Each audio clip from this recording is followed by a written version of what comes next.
দীর্ঘ প্রায় ৮ বছর পরে আবার হেয়ার রিবন্ডিং করলাম। লাস্ট হেয়ার রিবন্ডিং করেছিলাম 2017 সালে। 2025 সালে এসে আবার হেয়ার রিবন্ডিং করলাম। আর এতদিন হেয়ার রিবন্ডিং করিনি। আমার হেয়ার রিবন্ডিংয়ের সাথে একটা ব্যাড এক্সপিরিয়েন্স ছিল। প্রচুর হেয়ার ফল হচ্ছিল, এই জন্য সিদ্ধান্ত নিয়েছিলাম আর কখনোই হেয়ার রিবন্ডিং করব না। কিন্তু আবার হেয়ার রিবন্ডিং করার সিদ্ধান্ত নিলাম, কারণ ওই সময় প্রোডাক্টটা, সিরামটা খুব একটা ভালো ছিল না। এই জন্য ভালো মানের, ভালো ব্র্যান্ডের সিরাম ট্রিটমেন্ট নিলে হেয়ার ফল কিন্তু অনেকাংশ কমে যায়। হেয়ার রিবন্ডিং করলে যে একেবারেই হেয়ার ফল হবে না, এটা কেউ কখনো গ্যারেন্টি ওয়ারেন্টি দিতে পারবে না। হেয়ার যেহেতু আমাদের প্রকৃতি প্রদত্ত একটা চুল, তার উপরে বিভিন্ন কেমিক্যাল ইউজ করা এবং তার উপরে বিভিন্ন থেরাপি ট্রিটমেন্ট নেওয়া, এর একটা ইফেক্ট তো পড়বেই।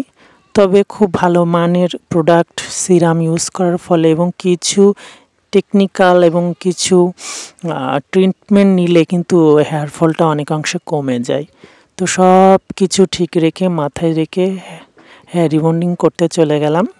আর আমি হেয়ার রিবন্ডিং করছি মিজান জেন্টস পার্লার। এটা আমার খুব কাছের মানুষ, আমার বন্ধু।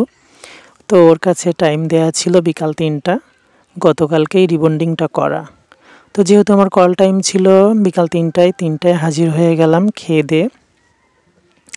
তো যাওয়ার পরে সিরামটা মাথায় দিয়ে, যেহেতু আমার 1.5 ঘন্টা মতো বসে থাকতে হবে, তো সিরাম মাথায় ইউজ করার পরে কিন্তু কারেন্ট চলে গেল।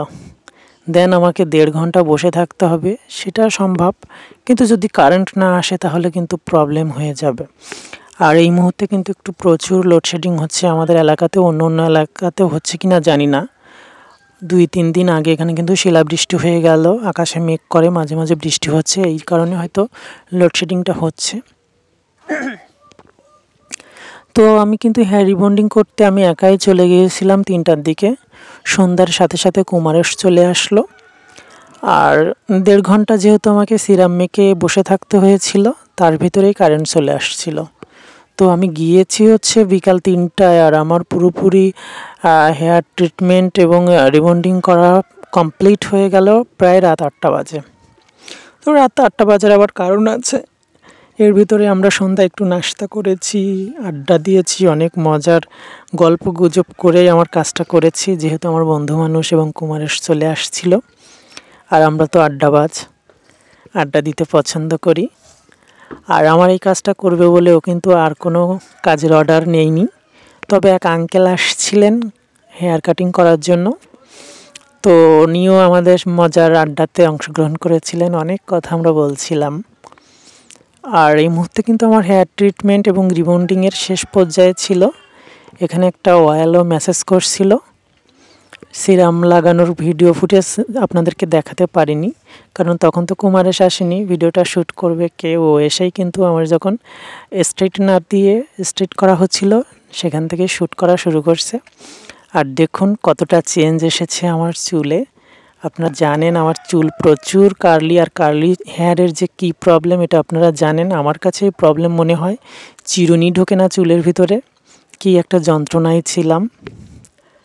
আমার অনেক ফ্রেন্ডরা আবার বলেন কার্লি হেয়ারে নাকি আমাকে বেশি ভালো লাগে, তাদেরও কার্লি হেয়ার চাই। আসলে মানুষের চাওয়ার কোনো শেষ নাই, যার যা আছে তা নিয়ে সন্তুষ্ট থাকে না, এটাই হচ্ছে পৃথিবীর নিয়ম। আর আমিও তো নিয়মের বাইরে যেতে পারবো না। আর যেহেতু আমি ডান্স করি, ডান্স করার জন্য আমার প্রচুর আমি পরচুলা ইউজ করি। আর আমার পরচুলাগুলো ম্যাক্সিমাম কিন্তু রিবন্ডিং, কার্লি পরচুলা 2-1টা আছে, কিন্তু রিবন্ডিং হেয়ার আমার বেশি।